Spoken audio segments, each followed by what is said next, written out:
네, 안녕하세요. 해커스 한국사 안지영입니다.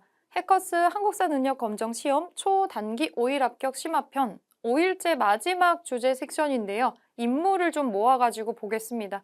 이게 시대별로 인물들의 이름이 좀 나오는 부분이 있는데 여러분들이 관리나 또 승려들 그리고 근현대 인물들 같은 경우는 독립운동의 어떤 부분이랑 연결이 되는지 좀 물어보는 게 많이 나와서 이분들이 한 섹션에만 관련이 있는 게 아니라 조금 여러 가지 활동을 하거든요. 그러면 지역과 단체명이랑 사람의 이름을 좀 연결해서 기억할 필요가 있겠죠. 시대별로 한번 보겠습니다. 정근대 먼저 볼게요. 자, 고대 인물 중에서 특히 자주 나오는 거는 승려죠.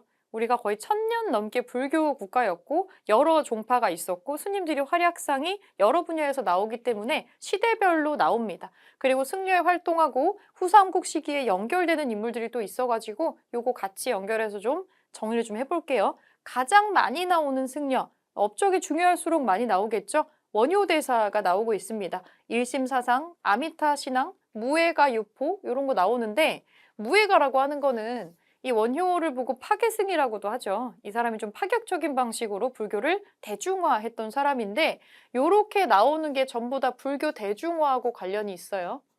불교 대중화. 그리고 원효는 어렵게 불교를 배워서 대중화를 하려고 한 게 아니라 사람들에게 이거를 쉽게 전파하려는 걸 많이 해서 이렇게 어렵고 전문적인 책들도 많이 만들지만 아미타 신앙이나 무예가 유포에서 뭘 하냐면 노래로 쉽게 배우는 불교 그리고 어려운 경전 같은 거 몰라도 이렇게 뭐 하나 외우기만 하면 주문처럼 뭔가 외우기만 하면 연불만으로도 우리가 극락왕생을 할 수 있다 이런 거를 하죠. 그래서 우리가 흔히 나무 아미타불 관세음보살이라고 하는 거 여기에 나무 아미타불이라고 하는 연불만 외워도 극락에 갈 수 있다. 이렇게 쉽게 불교를 대중화한 것으로 유명한 사람이죠. 이 원효는 또 나중에 설총이라는 아들을 낳기도 합니다. 이두를 정리한 사람이죠. 원효대사 기억해 주시고 원효대사하고 짝꿍처럼 나오는 게 의상대사죠. 둘이 친구입니다. 그리고 원래 유학 같이 가려고 했었죠. 당나라 유학을 같이 가려고 했는데 둘이 유학 가려고 하다가 하룻밤 어딘가에서 자게 됐는데 그게 동굴 어딘가였고 여기에서 원효대사는 한밤중에 자기가 뭔가 해골에 담긴 물을 먹고 나중에 다음날 일어나서 어저께 밤에는 모르고 먹었을 땐 되게 시원한 물이었는데 아침에 그게 해골에 고여있는 썩은 물인 걸 보자마자 갑자기 막 구토를 하죠. 그리고 여기서 깨달음을 얻어요. 굳이 내가 이거를 공부하러 당나라까지 갈 필요가 없겠다. 이미 생각하는 바에 따라서 모든 건 다 깨달음을 내 안에 있구나. 그래서 이 사람은 유학을 안 가고 턴 해가지고 나옵니다. 그런데 의상대사는 그냥 유학을 그대로 가서 거기에서 나름대로의 공부를 하고 와요. 그리고 화엄사상을 공부하고 정리하고 와서 비슷합니다. 원효대사가 나무 아미타불이라면 뒤에 관세음 보살에 해당되는 게 이제 의상의 역할인데 관음신앙 같은 걸 중시를 많이 하고요. 이거는 뭐 불교도 들어가면 되게 복잡하긴 한데 아미타불이라고 하는 거는 극락을 관장하는 부처예요. 그러면 죽어서 나 극락으로 가게 해주는 부처죠. 그런데 관음 부처는 어떤 부처냐면 지금 현세의 내 소원 들어주는 부처. 우리는 현재의 소원도 굉장히 중요하잖아요. 그래서 이거 두 개가 같이 합쳐지면은 현생에서도 잘 살 수 있고 죽어서도 극락에 갈 수 있는 뭐 그런 게 완성이 되는 걸로 나오는 거죠. 그래서 두 분 다 중요하게 언급이 됩니다. 의상대사의 선지로 가장 많이 나오는 것 중에 하나가 지금도 사람들이 많이 가는 관광지잖아요. 영주의 부석사. 이 부석사를 세운 사람으로 건립자로 또 알려져 있고요. 부석사에 또 무량수전이라는 전각이 있어요. 이렇게 배흘림 기둥 있는 이거랑 같이 기억해 주시면 좋을 것 같고 이분은 화엄사상을 배워서 이거를 정리를 한 업적을 또 가지고 있습니다. 원효하고 의상은 두 개 꼭 짝지어가지고 기억을 좀 해주시고 견훤이랑 궁예도 짝꿍처럼 많이 나오죠. 같은 시대 활동한 사람이기 때문인데 자 견훤은 후백제를 건국한 사람이에요. 후백제라고 하는 건 예전에 백제가 있었던 지역에 전주 지역에 옛날 이름은 완산주죠. 여기다가 건국을 했기 때문이고 자기 국가의 정당성을 전파하기 위해서 바다 건너에 중국의 이런 국가들하고 외교도 합니다. 그리고 이 사람은 애초에 이 사람이 군인이기 때문에 군인 출신이기 때문에 초반에 후삼국에서 가장 군사력이 짱짱했던 거는 견훤이고요. 신라에 쳐들어가서 경혜왕을 죽이고 나중에 이것 때문에 왕건이랑도 여러 번 전투를 하게 되는데 결국에는 집안의 문제 때문에 자기 아들과의 다툼으로 인해서 왕건에게 항복을 하게 되는 사람이 견훤입니다. 굉장히 파란만장한 집안사를 가지고 있는 사람이고 궁예. 궁예가 원래 요 밑으로 왕건이 들어가 있었죠. 왕건이 원래 궁예의 부하였는데 후고구려를 건국했었던 사람이고 옛날에 막 유명한 드라마가 있었는데 황금 안대를 하고 있는 모습으로 주로 배우가 나왔었어요. 애꾸눈으로 되어 있죠. 어린 시절에 또 이 사람 어린 시절에 또 되게 비극적인 일이 좀 있어서 이 사람 원래 왕자인데 버려진 왕자죠. 좀 불길하게 태어났다고 해서 죽임을 당할 뻔했는데 어머니가 몰래 빼돌리는 과정에서 한쪽 눈이 실명을 아기 때 하게 되는 그래서 어릴 때 나중에 자기가 버려진 스토리를 듣고 나서는 굉장히 이제 신라 왕실에 대한 분노를 하게 되는 그래서 그 복수심에 이제 다른 나라를 세우고 후고구려를 건국해서 이끄는 사람인데 왕이 되고 나서의 행보가 좀 이상하죠. 천도도 뭐 여러 번 하고요. 국호도 여러 번 바꾸고 해요. 이렇게 번잡스럽게 뭔가가 나온다는 건 이 사람이 지금 상당히 불안해하고 있다라는 그런 부분이 좀 나오고 있고 자기가 후고구려라는 견고한 나라를 구축했음에도 불구하고 나중에 사람을 잘 못 믿는 의심병 같은 거에 걸리게 돼요. 그래서 결국에는 그것 때문에 왕건에게 세력을 빼앗기는 그런 순서를 가게 되는데 송악이라고 하는 개성 지역에서 철원으로 수도를 옮기는 걸 한번 하고요. 나라의 이름을 마진에서 태봉으로 바꾼 기록을 또 가지고 있고 또 강평성이라는 기구를 설치해서 나름대로 국가를 이끌려고 했었던 흔적이 조금 나옵니다. 선지에 많이 나오는 부분이 이런 거고요. 철원은 지도랑 같이 나오기도 하니까 철원이 언급되고 뭐 광평성이니 이런 게 언급이 되면 이거는 후삼국 중에서도 후고구려 얘기고 궁예에 관련된 얘기구나 이렇게 체크해 주시면 되고 자 그러면 고려시대로 방금 이전에는 후삼국이랑 통일신라랑 연결된 사람들이었는데 고려시대 인물 한번 보겠습니다. 고려시대 불교 국가죠. 그래서 승려가 매우 여러 명이 나오는데 이 승려들 중에서는 불교랑 관련된 사람들도 있지만 정권이랑 연관되는 사람들이 있어요. 같이 연결해서 기억을 좀 해볼게요. 제일 많이 나오는 사람 중에 하나가 묘청입니다. 흔히 우리가 묘청의 서경천도 운동이라고 같이 묶어서 기억을 하는 사람인데 승려인데 정치 운동에 깊이 관련돼 있었던 사람이에요. 서경으로 수도를 옮겨야 된다. 왜냐면 원래 고려의 수도가 개경이에요. 개성이죠. 여기에 운세가 다했다. 풍수지리설 같은 걸 내밀어서 여기에 운세가 다했으니까 새로운 기운이 넘치는 서경으로 천도를 해야 된다. 이런 얘기를 했던 사람이고 그리고 이때 당시에 개경에 있었던 사람들은 뭐 이자겸 같은 사람들 자기의 세력이 견고한 데에만 관심이 있었기 때문에 우리가 오랑캐라고 무시했었던 그 금국이 우리한테 뭐 호영호제 하라고 하거나 뭐 스승과 제자 관계 맺자고 하거나 여기에 약간 사대 관계를 맺는 거에 대해서 별로 거리낌이 없었어요.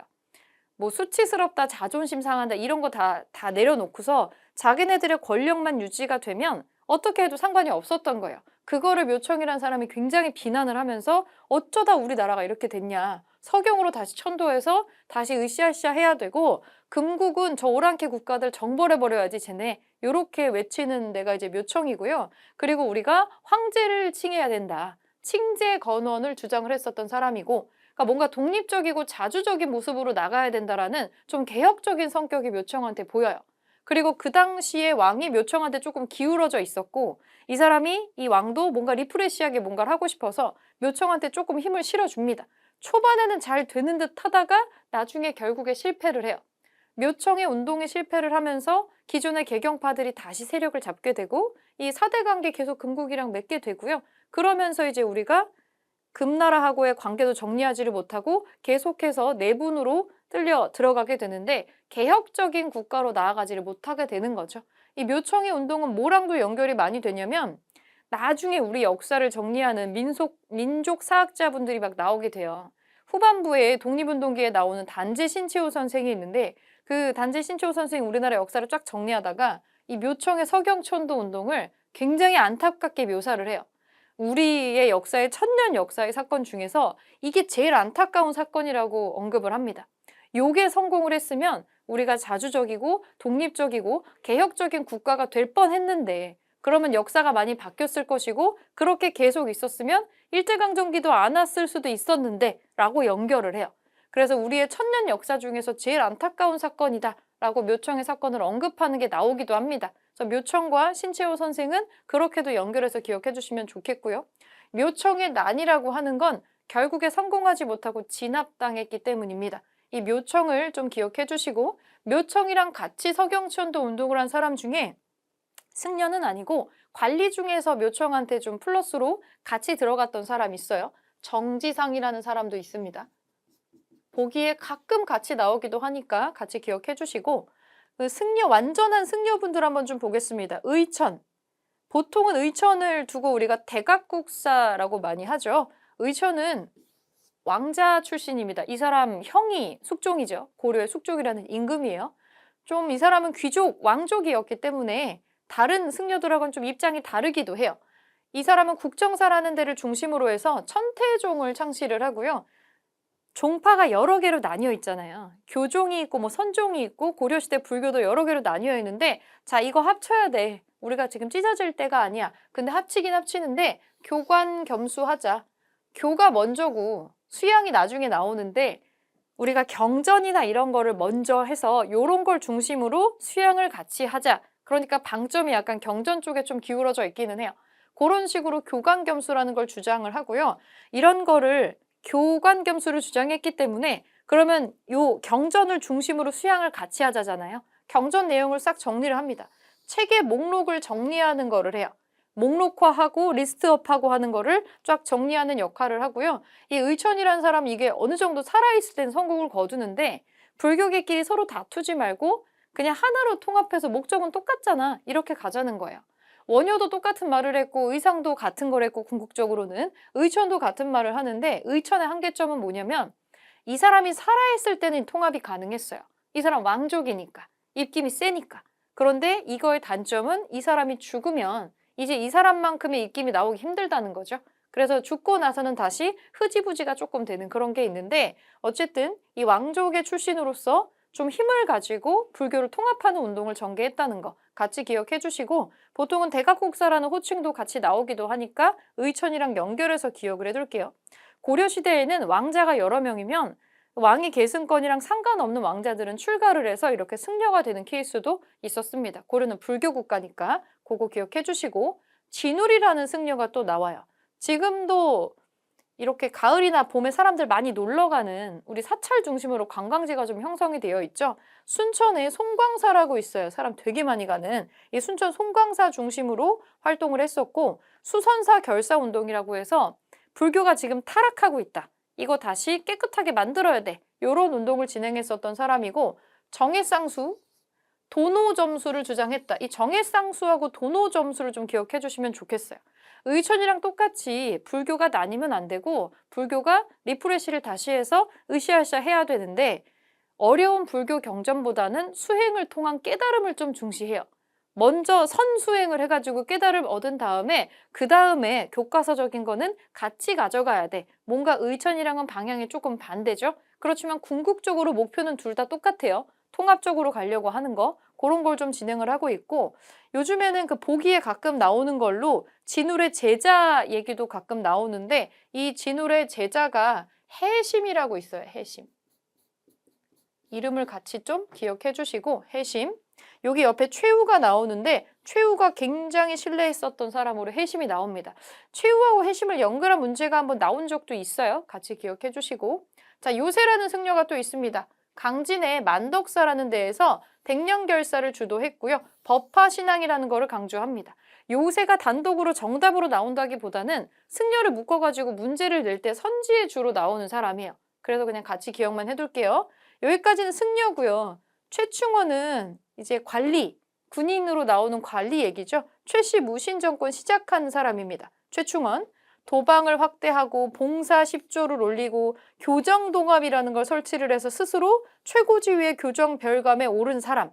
봉사 10조라고 하는 거는, 자, 이 나라가 지금 살기가 힘드니까 이런 거 하셔야 됩니다 라고 뭔가 시정개혁안을 냈는데 약간 액션이고요. 제스처고 실제로 뭔가를 하지는 않았어요. 최씨 무신정권 60년의 시대를 여는 첫 번째 사람입니다. 이 최충원의 아들이 최우가 되겠고, 이걸 이어받아서 정방이라는 것도 만들고 서방이라는 것도 만들고 삼별초라는 이 친위부대 같은 군대도 설치를 해요. 그리고 요 최우가 있을 때 우리가 몽골 침략을 받게 돼서 전쟁을 길게 하죠. 그러면서 전쟁을 길게 하려고 강화도로 수도를 옮기는 강화천도를 단행했었던 사람입니다. 최충원에서 최우로 연결되는 거 기억해 주시고, 그리고 조선시대로 넘어가 보겠습니다. 조선시대. 조선시대 인물 뭐 워낙에 많지만 대표적인 사람들 좀 볼게요. 관리들 중에서 조선시대 정치에 딥하게 좀 참여했었던 사람, 우리가 꼭 기억해야 되는 사람, 그리고 요즘에 좀 선지에 많이 나오는 사람들 위주로 정리가 되어 있네요. 자, 첫 번째 정도전입니다. 정도전은 킹메이커죠, 킹메이커. 이 사람이 아니었으면 이성계는 왕이 될 수가 없었겠죠. 이 정도전이라고 하는 사람이 초반에 조선의 청사진을 다 그렸던 사람이고, 근데 이 정도전은 왕을 가장 최상층에 놓고 국가를 청사진을 그리지 않았어요. 왕은 완벽한 존재가 아니기 때문에 주변에 자기 같은 똑똑한 재상들이 많이 도와줘야 된다라고 생각을 해요. 그래서 재상 중심, 신하들의 권리가 신권이 어느 정도 올라가 있는 상태를 좀 추구했었던 사람이고, 이 사람이 이제 조선시대를 청사진을 그리면서 나중에 우리가 경국대전이라고 있어요. 그 경국대전에 이 모본처럼 쓰이게 되는 조선 경국전이라는 법전이 처음에 이 사람의 머리에서 나오고, 경제 문가민이 불시잔변이 하는 여러 가지 초반 책들을 많이 쓰고 정리를 해놓는데, 정도전은 신진사대부죠. 이 사람 성리학자잖아요. 그래서 당연히 불교의 타락을 경계하고 불교를 좀 멀리하는 경향을 가지고 있습니다. 고려시대는 불교 국가였는데 나중에 굉장히 타락을 하는 건 맞아요. 그리고 이걸 되게 비난하면서 성리학자들이 쑥 치고 올라오는 게 신진사대부라서 불교에 대해서 좀 배타적인 그런 감정을 좀 가지고 있었고, 불시잡변이라는 책을 쓰죠. 이 이름도 굉장히 직역을 해보자면, 불시가 이제 부처님을 지칭하는 말이고, 우리가 김씨, 박씨 하는 것처럼 불시라고 하는 거고, 잡변이 뭐냐면 우리말로 치면 잡소리라는 거죠. 부처님의 잡소리라고. 되게 있을 수가 없는 일이죠, 고려 시대라면은. 그래서 부처를 좀 비하를 하고 불교를 비하하는 발언에 이런 책을 좀 저술을 해서 불교를 좀 비판하는 그런 내용을 담고 있습니다. 정도전 기억해 주시고, 그리고 이순지라고 나오는데, 이순지, 이 사람은 그 금속 활자 중에서 갑인자를 제작하는 걸로 가끔 선지에 요 내용이 나오기도 해요. 그리고 이제 칠정산이니 외편이니 하는 걸로 우리가 우리 천문, 우리 역법 가지고 우리나라 중심의 뭔가를 만드는 걸로 이순지가 많이 언급이 됩니다. 요거 같이 연결해서 기억해 주시고요. 네, 김종직 한번 보겠습니다. 김종직. 김종직은 살인파라고 되어 있는데, 이 신진사대부들이 이제 들어와서 조선이라는 국가를 만들고 그 뒤에 사림이라고 부르는 선비 집단들이 이제 올라오게 됐는데, 이 처음에 중하게 쓰였던 사림 중에 하나라고 보시면 돼요. 우리가 처음에 신진사대부도 들어왔다가 뭐 살인파가 있고 홍구파가 있고, 그런데 사림들은 처음에 조선이 만들어졌을 때 여기에 찬성하지 않았던 사람들이 있어요. 신진사대부들 중에서. 지방으로 내려가서 그냥 후학을 양성하고 공부하고 이런 걸로 있다가 지방에서만 그렇게 활동을 하다가 나중에 한 중종이나 요런 때쯤 되면은 슬슬 불러 올리게 되면서 다시 한번 중앙정기에 올라오는 사람들인데, 자, 김종직부터 조금 뚜렷하게 행적이 좀 보인다는 거죠. 그리고 이제 여기 양성한 자기 제자들 중에서 정여창이나 김굉필이나 김일손이 있어요. 김일손. 그리고 김종직이 쓴 글이 나중에 굉장히 크게 문제가 되죠. 조이제문이라는 걸 쓰는데, 의제라고 하는 옛날에 중국의 황제를 이제 조이를 표한다라고, 애처롭다 이렇게 표현한 건데, 이제 왕위를 빼앗기는 과정 같은 거를 묘사를 하는 거예요. 그래서 김종직이 썼던 이 조이제문을 나중에 김종직의 제자였던 김일손이 이 얘기를 사초라고 하는 나중에 조선 왕조 실록의 원본이 되는 자료예요. 그 오리지널 자료에다가 잠깐 실었는데 이걸 또 우연히 타 사람에게 좀 들키게 되면서 크게 문제가 일파만파가 되죠. 요게 이제 우리가 사화라고 하는 거에 발단이 되는 건데, 연산군 때 일어난 사화의 발단이 또 되는 내용입니다. 김일손이 사관이라는 걸로 일을 하거든요. 사관. 왜 우리 사극에 보면은 임금 쫓아다니면서 옆에서 일거수일투족 다 적는 사람들이 있어요. 이 사람들이 사관이고, 이 사람들이 쓰는 1차 기록물들을 사초라 그러는데, 이거는 절대 아무도 못 봐야 돼요, 원래는. 그런데 누군가 몰래 본 거죠. 근데 하필이면 그 몰래 본 내용에 조이제문이라고 하는 게 들어간 걸 봤는데, 이게 단순하게 고사를 쓴 게 아니라 무언가를 비난을 하기 위해서 돌려가지고 말하기 위해서 조이제문을 넣었다는 거예요. 그러니까 이거를 역사를 거슬러 올라가 보면 이 내용이 마치 자기 조카에게서 왕위를 빼앗은 수양대군의 어떤 얘기를 돌려서 비난하려고 하는 내용이다라고 이제 투서 같은 게 들어가게 되면서 이거가 이제 일파만파의 커다란 재앙들을 불러오게 되는 거죠. 요 조이제문 얘기가 나왔을 때 김일성이 요거로 문제가 됐을 때는 김종직은 이미 죽고 없었는데 김종직의 무덤을 다시 파가지고 시체를 형벌을 내리는 부관 참시 같은 걸 하고 한바탕 피바람이 크게 불었던 사건이 있는데 그거랑 연관되는 사람들입니다. 김종직이나 김일소는 같이 묶어가지고 기억해 주시면 좋을 것 같고요. 요 두 분도 맨날 같이 나오죠. 이황이랑 이이. 도산서원이라고 들어보셨을 겁니다. 그리고 요 이황이라는 사람은 집회에 등장하는 사람이기도 하죠. 도산서원에 가면은 실제 이황이 공부했었던 탁자 같은 것도 많이 남아있기도 한데, 그리고 이황은 지방에 도산서원을 만들고 그 지역의 사람들이 유교의 도리를 지키면서 살 수 있도록 향약이라는 걸 만들어서 운영을 하기도 하고 여러 가지 책을 저술을 하는데 보기에 요런 게 많이 나와요. 군주가 익혀야 되는 도리 10가지의 그림으로 제작을 했었던 성악십도라는 게 있어요. 이거랑 헷갈리게 많이 나오는 게 이의 내용인데 여러분들이 알고 계시는 그 율곡이 맞고요. 이 사람도 향약을 중심으로 만들어서 사람들에게 전파하는 활동을 하는데 둘 다 이제 향약 만드는 활동을 해요. 그리고 여러 가지 책을 저술하는 게 나오는데 이름이 비슷하잖아요. 그래서 이거 두 개를 좀 사람하고 엮어서 기억을 해주실 필요가 있습니다. 이는 우리가 흔히 말하는 천재죠, 천재. 동시대 활동을 하긴 했는데 이이가 훨씬 어리고요. 둘 다 지폐에 있는 인물이네요. 1,000원짜리, 5,000원짜리. 근데 막 누가 더 똑똑하다를 겨룬다기보다는 둘이 좀 스타일이 달라요. 이황은 좀 노력형 천재라고 해야 되나? 노력형 천재고 천재라기보다 그냥 노력을 많이 해서 결실을 크게 거두는 사람이라고 보면 될 것 같고요. 공부를 되게 끈덕지게 한 사람으로 기억하시면 될 것 같아요. 이 사람은 과거급제도 조금 늦게 했어요. 근데 이인은 우리 역사에서 전형적으로 천재라고 하면 이런 사람? 수재? 천재. 이 사람은 과거 시험이 여러분들이 이제 사극이나 뭐 전래동화에 너무 자주 언급이 돼서 이 시험을 굉장히 수능이랑 비교하거나 쉽다고 생각을 많이 하는데 엄밀히 따지면 수능보다는 고시에 가까워요. 고시. 왜냐면 수능은 한 번만 보잖아요. 그런데 과거 시험은 합격을 해서 벼슬 감투를 쓸 때까지 연속 시험이에요. 이거 한 9번 봐야 돼요.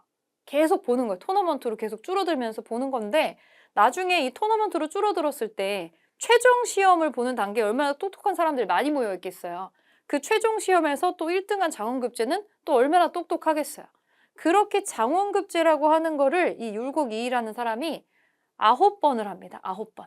그래서 별명이 구도 장원공이라고 달려있기도 하고 전형적인 천재 스타일의 사람으로 보시면 되고 과거 시험의 단계가 되게 많은데 맨 처음에 보는 게 이제 초시라는 게 있어요. 초시.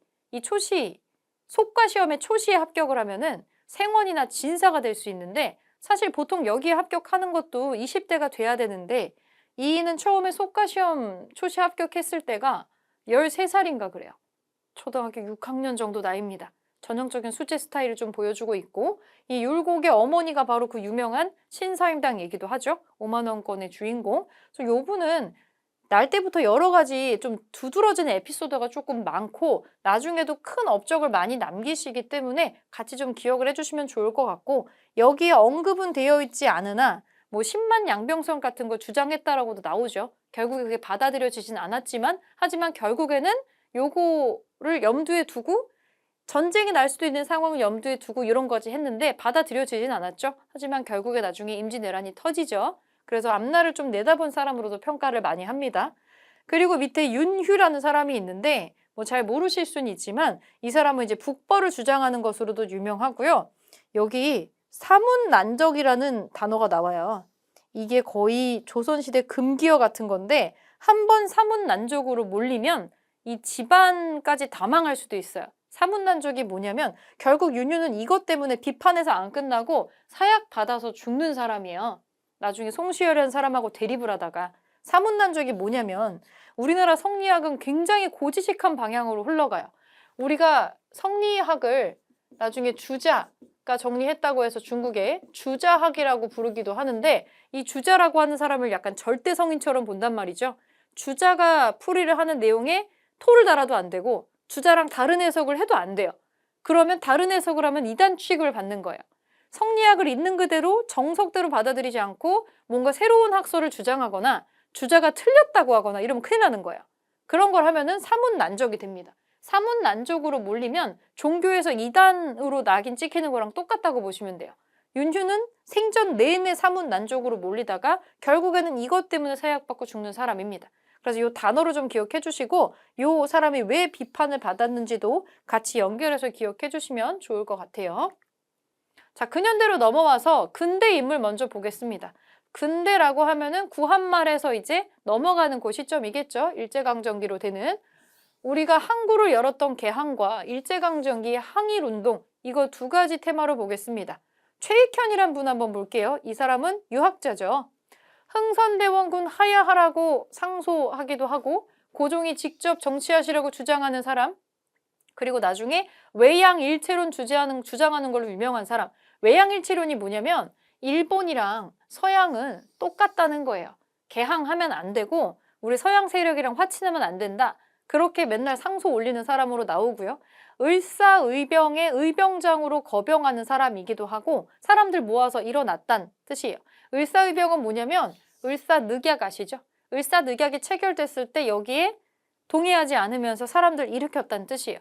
결국에는 잡혀서 쓰시마 섬에서 스스로 이제 밥을 안 먹고 단식을 하다가 여기서 순국을 하게 되는 사람입니다. 그래서 유명한 아주 고집 있고 고지식한 유생, 의병장 같은 걸로 최익현을 기억을 해주시면 좋을 것 같고 이승우는 누구냐면 이승우는 신민회라는 단체가 있죠. 우리 항일운동 때 나오는 신민회라는 단체에서 활동했었던 사람이고 우리의 살림을 일으켜가지고 우리가 독립운동을 할 때 이거를 무장적인 것만 하진 않잖아요. 일본이 우리의 교육이니 산업이니 이런 걸 전부 다 발전시키지 않는 방향으로 갔기 때문에 우리 산업 좀 진흥시키면서 일하기 위해서 자기 회사를 설립한 것도 있고 태극서관이라고 하는 걸 운영하면서 서적 같은 거 출판 사업도 합니다. 그리고 오산학교 같은 거 설립해요. 왜냐면 우리를 제대로 교육시켜주지 않으니까 교육을 통해서 사람들을 좀 육성해야 된다는 생각도 하고 실력 양성운동도 일부 참여하는 사람인 거죠. 그리고 3.1운동 때 기독교 대표로 들어가는 사람이고 민족대표 33인 중에 하나란 얘기예요. 그리고 나중에 밀립대학 설립운동에도 참여를 하는 사람입니다. 생각보다 걸리는 운동이 많아요. 이 사람이 포함되는. 이 활동들을 이승훈이랑 같이 연결을 다방면으로 해주시면 됩니다. 밀립대학 설립 추진은 우리가 돈을 모아서 우리 민족의 그 대학교를 우리 돈으로 세운다라는 운동이에요. 결국에 성공하지는 못했습니다. 일제가 방해해서. 요거 같이 연결해서 기억해 주시고 그리고 이제 근대 인물로 또 나오는 게 사실은 여러분들 교재에서는 요렇게 보고 그 위쪽으로 오른쪽에 시대순으로 일자로 이렇게 넘어가는 순서이기 때문에 이렇게 보는 것보다는 세로로 보고 넘어가는 게 좋을 것 같아요. 시기상으로는. 전봉준이란 사람 있네요. 이 사람 우리가 녹두장군이라고도 해요. 녹두장군. 본래는 그냥 농민이고요. 저기 전라도 쪽에 조병갑이라는 사람 있죠. 조병갑. 이름에 또 갑자가 들어가잖아요. 굉장히 갑질했던 사람이고 이 엄청난 탐관오리입니다. 이 사람의 엄청난 이런 탐관오리 짓에 사람들이 견디지를 못하고 들고 일어나는 게 고부 민란이 되겠고요. 그리고 동학 농민운동으로 나중에 번져요. 이 고부 민란에 참여했었던 농민들의 대부분이 동학을 믿고 있었기 때문에 이게 나중에 동학 농민운동으로 불리게 됩니다. 요게 1차 운동이었는데 1차 동학 농민운동에서 제법 성공을 해요. 황토현 전투 뭐 이런 데서 승리하면서 전주성까지 쭉쭉 밀고 가서 전주성까지 점령을 해버리죠. 그래서 이거는 조금 심각하다고 판단했었던 정부에서 또 청나라에 SOS를 치는데 청나라가 파병을 하지만 자기네들끼리 맺어둔 약속 때문에 일본도 우리가 부르지도 않았는데 파병을 한단 말이에요. 그래서 조선 정부가 보니까 얘네들보다 더 큰 문제가 되는 게 청군과 일본군이 동시에 외국 군대가 너무 많이 우리나라에 들어온 거.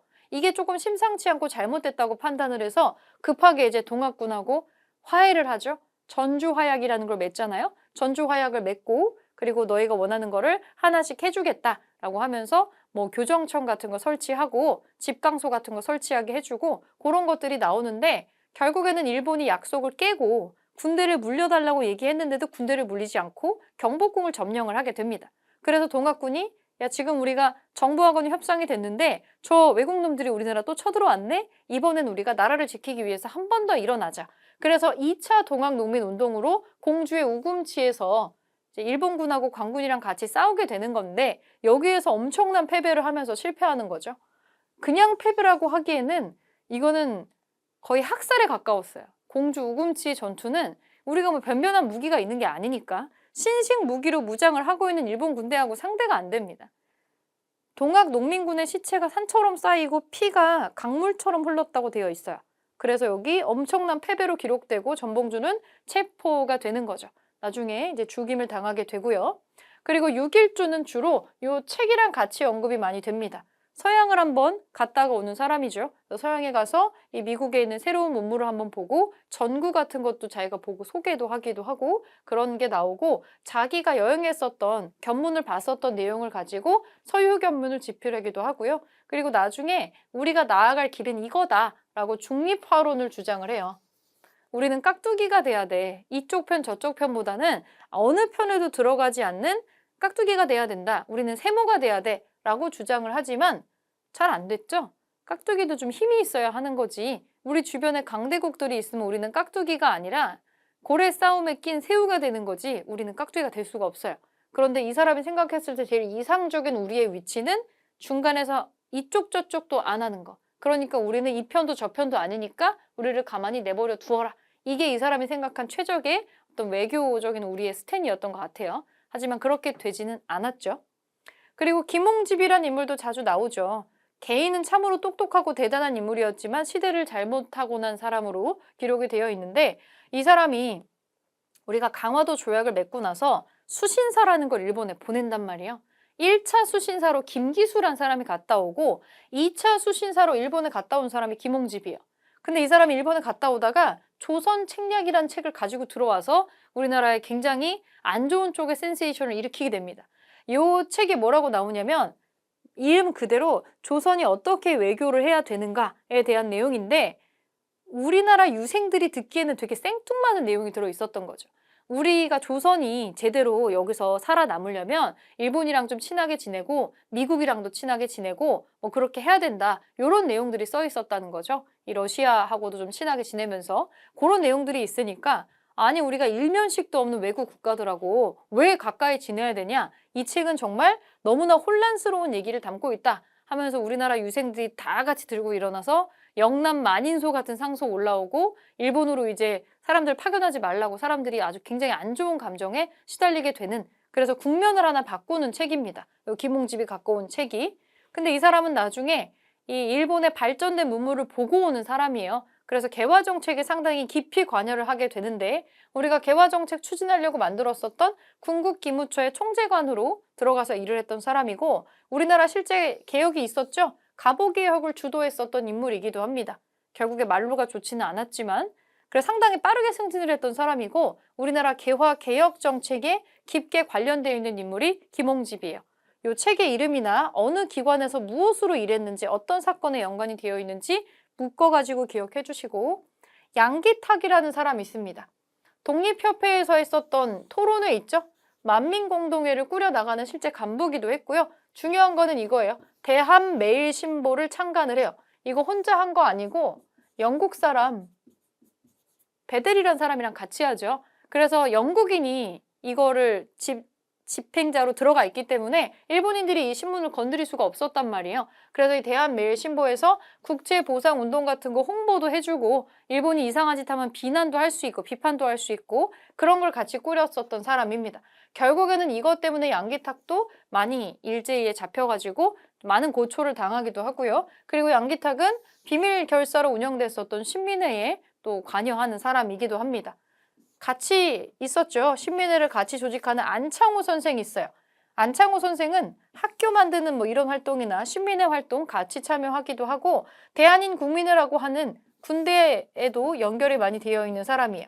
이 사람은 우리나라뿐만이 아니라 미주에서 활동을 하면서 외교 독립운동에도 적극적으로 참여했었던 사람이고 언급이 되어 있지는 않지만 안창호 하면 떠오르는 단체 중에 하나는 흥사단입니다. 놀랍게도 아직도 운영되고 있는 흥사단이라고 하는 단체도 안창호랑 같이 연결해서 기억해 주시고 모를 수가 없는 사람 밑에 있죠. 안중근. 만주의 하얼빈 쪽에서 의거를 했고 우리나라 침략의 원흉으로 여겨졌었던 이토 히로부미를 저격을 해서 사살을 하는 의거 활동을 했던 사람. 도망가지 않고 현장에서 한국 만세를 외치다가 체포가 됐고요. 리순 감옥에 갇혀 있다가 사형 선고를 받고 사형이 집행이 됩니다. 감옥에서 동양평화론이라는 책을 저술한 것으로 유명하고 자기 감옥을 지키고 있었던 간수들에게 여러 가지 유목을 써준 것으로도 유명하죠. 지금도 매년 미공개 유목 같은 게 공개가 되고 이 경매에 나올 때가 있는데 제일 비싼 거는 10억이 넘게 낙찰이 될 정도로 여러 가지로 크게 이슈가 되는 인물입니다. 안중근에 대해서도 기억을 좀 해줄게요. 자, 일제강점기 인물 한번 보겠습니다. 일제강점기 인물은 어떤 독립운동이랑 연결이 되는지, 어떤 단체하고 연결되는지 같이 기억을 좀 해줘야 돼요. 박은식, 대한민국 임시정부의 두 번째 대통령입니다. 근데 사실 별 좋지 않은 상황에서 대통령이 된 거는 있어요. 이승만 대통령이 탄핵을 당했기 때문에 급하게 박은식이 2대 대통령이 되긴 했었는데 굉장한 혼란기를 또 겪게 되고요. 이분은 한국통사라는 책을 쓴 것으로 보기에 자주 언급이 됩니다. 그리고 한국 독립운동 지혈사라는 책을 쓴 것으로도 유명하죠. 대한민국 임시정부의 두 번째 대통령이라는 거는 임정이라고 하는 기구에 소속돼가지고 활동했다는 겁니다. 같이 기억해 주시고, 잘은 우리가 모르지만 최재형이라는 분이 있어요. 이분은 주로 연해주 일대에서 활동하는 사람, 저기 러시아 쪽에 연해주에 활동하는 사람이고 아주 불행한 어린 시절을 보냈다가 이 러시아에서 굶어 죽을 뻔했는데 부모도 다 죽고 굶어 죽을 뻔했는데 마음씨 좋은 러시아의 어떤 그 배를 운전을 하는 선장 부부한테 입양이 좋게 돼가지고 이 부부의 지원 아래에서 좋은 교육을 많이 받고 성장을 해서 나중에 크게 군수업에 종사를 하는 그런 무역업과 군수업에 종사하는 사람이 돼서 돈을 되게 많이 벌어요. 그래서 우리나라 사람들이 일제강점기 때 너무 일본의 탄압을 많이 받아서 연해주나 이런 만주 쪽으로 그냥 아무런 연고도 없는데 그냥 막 넘어와요. 너무 살기 힘드니까. 그래서 연해주 쪽으로 모여드는 사람들한테 주거지를 잡을 수 있게 초반에 정착을 할 수 있는 굉장한 어떤 도움을 줍니다. 돈도 많이 지원해주고 학교도 세우고 장학금도 주고 그래서 연해주 일대에 들어오는 우리나라 사람들 모여 사는 코리아타운이 있었을 거 아니에요. 그 지역에서 최재형이 엄청나게 중요한 인물이었고 집집마다 최재형 선생의 사진이 막 걸려 있을 정도였대요. 이 사람의 별명이 뭐였냐면 페치카라고 있어요. 페치카. 이 러시아 말로 벽난로란 뜻입니다. 따뜻한 사람이란 뜻이죠. 우리를 따뜻하게 해주는 사람이다. 이렇게 나오는 사람이고 이 최재형이 군수업에 종사를 했던 사람이잖아요. 그래서 우리가 독립운동 같은 거 이런 거 사람들 무장 독립투쟁 같은 거 하는 이런 군인들 키워낼 때 무기를 어디서 공급받겠어요? 거기에 굉장히 중요한 역할을 했던 사람이고 안중근이 썼던 그 브라우닝 권총 그거 구해다 주는 사람이에요. 이 사람이 그 총 구해다 주는 사람이고요. 그리고 이 러시아 연해주 일대에서 건어패라는 걸 조직을 해서 이거는 이름은 경제단체처럼 되어 있지만 일본과 러시아의 추적을 피하기 위한 페이크고요. 실제로는 독립운동 단체입니다. 독립운동의 한인 단체라고 생각하시면 될 것 같아요.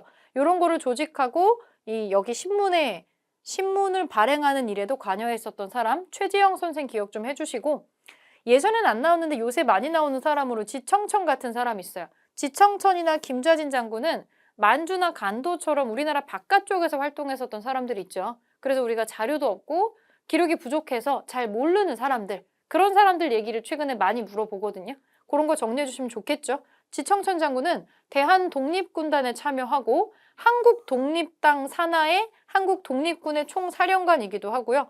쌍성보 대전자령 전투에 참여해서 승리를 이끌었던 기록이 있고 나중에 최종적으로는 임시정부 산하의 한국광복군의 총사령관이 되는 사람입니다. 기억 같이 해주시고 김좌진 장군 들어보셨을 거예요. 대한광복회 부사령으로 있기도 했고 제일 유명한 건 북로군정서입니다. 이거를 지휘를 하면서 청산리 전투라는 데에서 이 홍범도 장군과 같이 이 군대를 연합을 해서 크게 승리한 기록을 가지고 있습니다. 나중에 이 간도에서 쫓겨가지고 다른 지역으로 넘어갔을 때에도 신민부라는 걸 조직을 해서 끝까지 독립운동을 한 사람으로 기억해 주시면 될 것 같아요. 요 두 분 같은 경우에는 무장투쟁하고 연결이 많이 되죠. 최재형 선생은 무장투쟁과 그렇지 않은 활동에도 연결이 되어 있고 박은식은 무장투쟁이라기보다는 좀 연구하는 쪽과 임시정부 활동으로 기억해 주시면 될 것 같고요. 홍범도 장군은 지청천 김좌진이랑 같은 연장선상에서 기억해 주시면 될 것 같아요. 이 사람은 의병 출신이고요. 의병 출신이고 대한독립군의 총사령관이고 그 유명한 봉오동 전투와 청산리 전투에 둘 다 참여를 해서 크게 승리한 기록을 가지고 있습니다. 홍범도 장군의 유해가 우리나라에 다시 봉환된 게 되게 최근이기 때문에 이분에 대한 문제는 충분히 나올 수 있겠죠. 홍범도 장군에 대해서 기억해 주시고, 그리고 우리가 잘 모르지만 독립운동에서 임시정부의 큰 어른으로 불렸던 사람 중에 이동영이라는 분이 있어요. 신민회에도 참여하고 저기 서간도 지역에서 경학사나 신흥강습소를 만드는 거에 설립을 주도한 사람이기도 하고요. 신흥강습소는 나중에 신흥무관학교라는 걸로 개편이 됩니다. 그리고 대한민국 임시의정원, 임시의정원은 임시정부에서 운영했었던 국회를 말하는 거예요. 이 국회에 초대 국회의원장 같은 거 하신 분으로도 기록이 되어 있습니다. 안타깝게도 독립은 보지 못하고 사망한 것으로 나와요. 이동영의 이름도 기억해 주시고, 저서 때문에 많이 나오는 사람은 백남훈.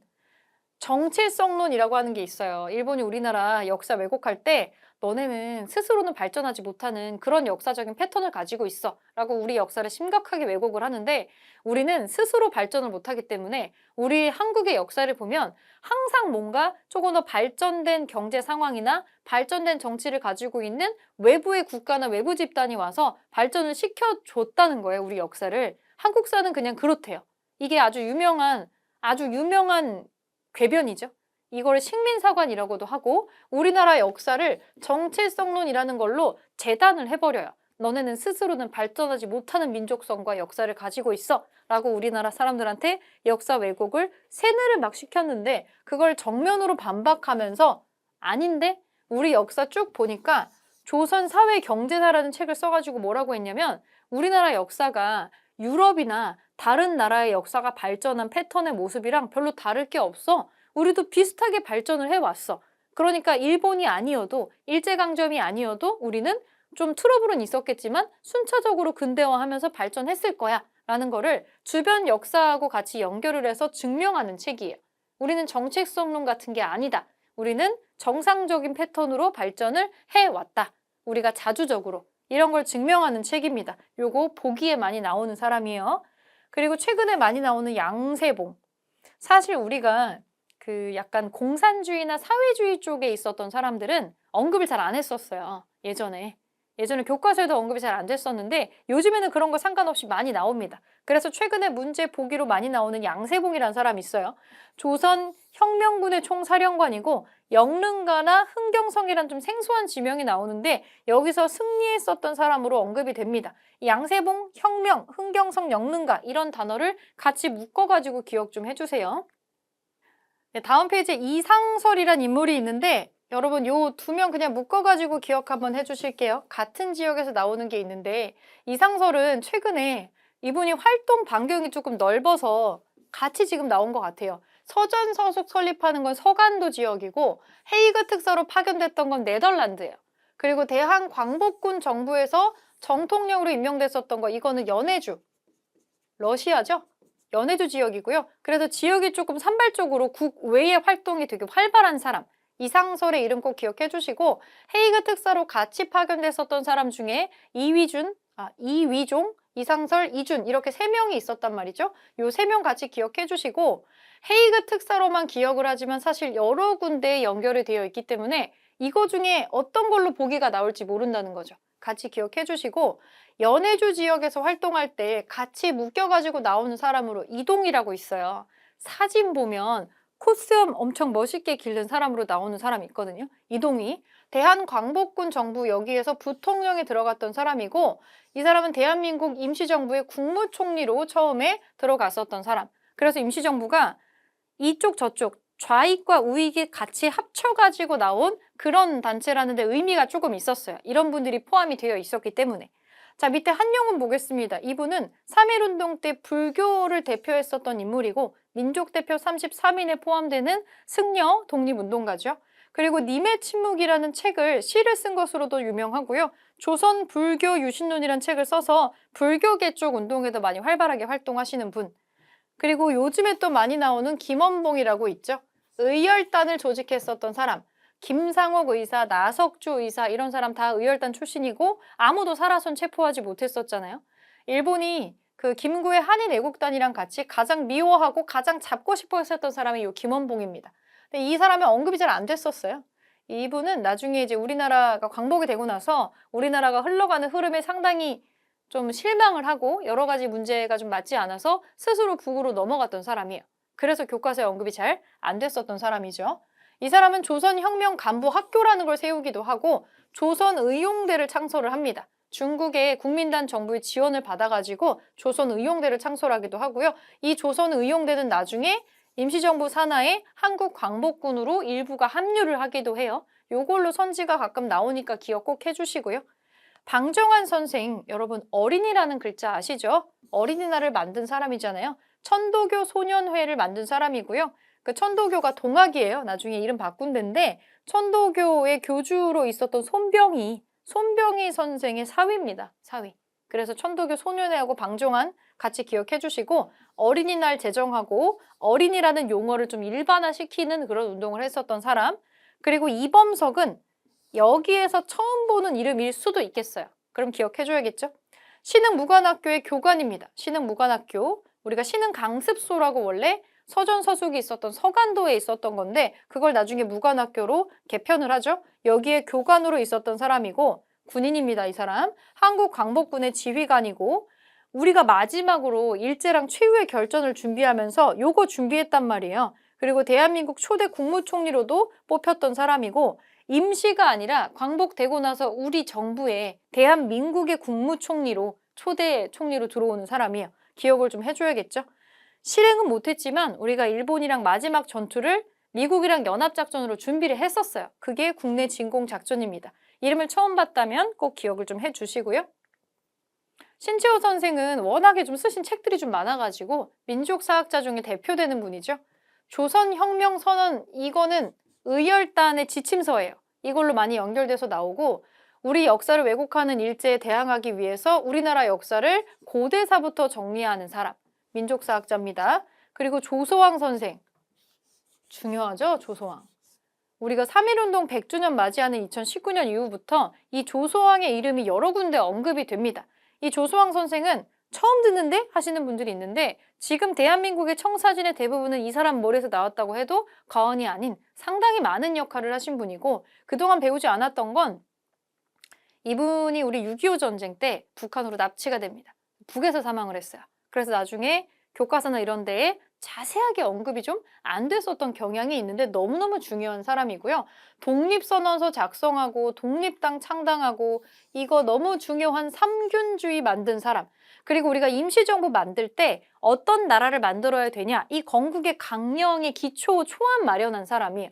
삼균주의가 뭐냐면 세 가지를 균등하게 한다는 거예요. 정치적으로 균등, 경제적으로 균등, 교육적으로 균등. 지금 우리가 정부가 하려는 거잖아요. 하고 싶어가지고 매번 정치인들이 공약 세우는 게 요 세 가지 파트잖아요. 그거에 뼈대를 세운 사람입니다. 조소왕. 요거 좀, 요 분은 꼭 기억 좀 해주시면 좋을 것 같아요. 모를 수가 없는 유관순 열사도 언급이 되겠죠. 이화학당 출신이고요. 소녀 독립운동가죠. 10대에 사망을 하고요. 3.1운동 당시에 천안에 아우네 장터에서 온 가족이 다 나와서 만세운동하다가 서대문 형무소에 끌려갔고 거기서 고문의 후유증으로 사망하는 사람입니다. 그리고 이육사라고 알려진 사람이 있는데 이 사람은 국어교과서에서 자주 나오죠. 청포도, 절정 등의 민족성이 다분한 시를 쓴 것으로 유명한데 독립운동을 한 기록도 다수를 찾아볼 수가 있고 원래 본명은 이원록이에요.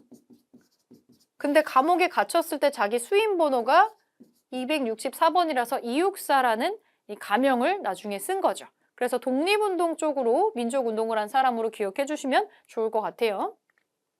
그럼 마지막 현대인물 보겠습니다. 광복이 되고 나서 우리가 좀 되게 혼란스러웠을 때 인물이 누가 있었냐? 초대 대통령이자 두 번째 대통령이자 세 번째 대통령인 이승만 얘기가 안 나올 수가 없겠죠? 이승만 임시정부 초대 대통령인데 정읍 발언이 뭐냐면 우리가 정부가 아무래도 한 번에 생기지 않을 것 같으니까 남쪽만이라도 정부 만들어서 해야 된다라고 분단의 어떤 씨앗을 뿌리는 그런 말을 했었던 정읍 발언이 있고 어쨌거나 남쪽만 선거해가지고 대한민국의 초대 대통령이 됐었던 사람 그리고 2대, 3대 대통령, 4대 대통령까지 되려다가 부정선거로 인해서 4.19를 맞이하는 사람이죠. 4.19를 하야하는 사람이잖아요. 기억해 주시고 김구. 김구는 대한민국 임시정부를 이끌었던 사람이고요. 다 죽어가던 임시정부에 심폐소생을 했던 사람. 뭘로? 한인애국단으로. 이 한인애국단에 포함됐었던 사람으로 아주 유명한 분 두 분 계시죠? 윤봉길, 이봉청이 있습니다. 그 두 분이 포함된 한인애국단을 조직하고 활동을 크게 했고요. 그리고 이 3천만 동포에게 읍고함 이런 내용을 발표를 해서 우리나라는 절대 쪼개지면 안 돼! 라고 하는 그런 거를 읍소하셨던 기록이 있고요. 그래서 우리 남쪽만 선거하면 안 된다. 내가 북쪽에 가서 김일성 만나고 오겠다. 그래서 남북 협상을 했습니다. 더 놀라운 거는 이 협상이 잘 됐다는 거예요. 잘 돼서 긍정적인 결과를 가지고 넘어왔는데 이미 남쪽만 선거하는 게 전부 준비가 돼 있었고 남쪽만 선거해가지고 총선거 해버리고 국가를 만들어 버리는 거죠. 그래서 우리나라 만들어지고 나서 바로 다음 달에 북한 정부도 출범을 하게 되는 겁니다. 그래서 실제로 우리나라가 쪼개지는 걸 끝까지 반대하셨던 분인데 이 분은 결국에는 이제 우리가 쪼개지는 거를 보고 그리고 나서 한국전쟁 터지기 1년쯤 전에 사망을 하시는 그런 분으로 나옵니다. 그리고 여운형, 이 사람도 너무 일찍 죽은 사람이죠. 신한청년단 같은 거 만들었고 조선 건국동맹 만들고 우리가 독립이 될 거를 확실하고 독립이 되고 나면 너무 혼란스러울 거니까 독립 준비를 미리 해야 돼를 제일 먼저 생각했었던 사람 중에 하나예요. 그래서 건국준비위원회라는 걸 만들어요. 약칭으로 건준이라고 합니다. 그리고 우리가 좌익이랑 우익이랑 자꾸 나뉘어가지고 싸우니까 지금 우리끼리 싸울 때가 아니에요 라고 하면서 이거를 통합하려는 운동을 했던 사람인데 암살당하면서 이게 좌우 합작 운동이 실패를 하죠. 무려 그 시절에 암살을 당해서 죽는 사람입니다. 여운형이라는 사람이 있고요. 조봉암, 조선공산당이라는 걸 만들었었고 나중에 대통령 선거에 나와서 떨어졌지만 무소속으로 나왔는데 이승만이 되게 간신히 이겼어요. 조봉암이 30%가 넘게 득표를 했거든요. 엄청난 표예요. 지금 여러분들 선거하는 거 보면 아시겠지만 그래서 이 사람은 떨어졌는데도 이게 떨어진 게 아니었어요. 가능성을 봤으니까. 그래서 나중에 진보당이라고 하는 당을 창당까지 했는데 너무나 높은 지지율을 갖고 있었기 때문에 이 사람 다음 대통령 선거에 나왔으면 이승만이 졌을 수도 있어요. 이승만 대통령이. 그래서 이 진보당 사건이라는 걸 만들어서 거의 간첩으로 몰아가지고 사형으로 죽게 되는 사람입니다. 이 조봉암 이름도 기억해 주시고요. 마지막으로 김규식과 장준하를 볼게요. 김규식, 파리 강화회의에 참석을 했고요. 여기 앞쪽에 신한청년당 나오죠. 여기에 같이 들어가 있었던 사람이에요. 그리고 대한민국 임시정부에도 깊이 관여를 했었고 좌우합작위원회를 조직을 해서 중간 조율자 역할을 좀 많이 하고요. 남북협상에도 이분이 많이 참석을 합니다. 중요한 인물인데 중요도에 비해서 언급이 많이 안 돼요. 조수왕 선생과 마찬가지로 김규식 선생도 6.25 때 납북이 된 사람이기 때문입니다. 같이 기억해 주시면 좋을 것 같고 마지막으로 장준하를 볼게요. 한국 광복군에서 활동한 기록이 있고요. 국내 진공작전에 들어갔었던 사람입니다. 그리고 나중에 우리나라 그 현대사에서 나오는 우리나라 정부가 독재를 해서 이어가고 있을 때 이런 거 말도 안 된다. 법을 바꿔주어라. 이런 헌법 우리는 인정할 수 없다 하면서 사람들한테 서명운동 같은 거 받았던 사람이고 상당히 의문스러운 죽음 때문에 아직도 종종 회자가 되는 인물입니다. 장준하 이름까지 어떤 활동했는지 묶어가지고 기억해 주시고요. 여기에 다 언급이 안 됐는데 인물이 진짜 많긴 하거든요. 여러분들이 시대별로 같은 그루에서 활동하는 사람들을 조금 묶어가지고 기억을 좀 해주시면 좋을 것 같습니다. 이 인물은 문제풀이하면서 한 번 더 정리해 보도록 하고요. 이론은 여기에서 마무리하도록 하겠습니다.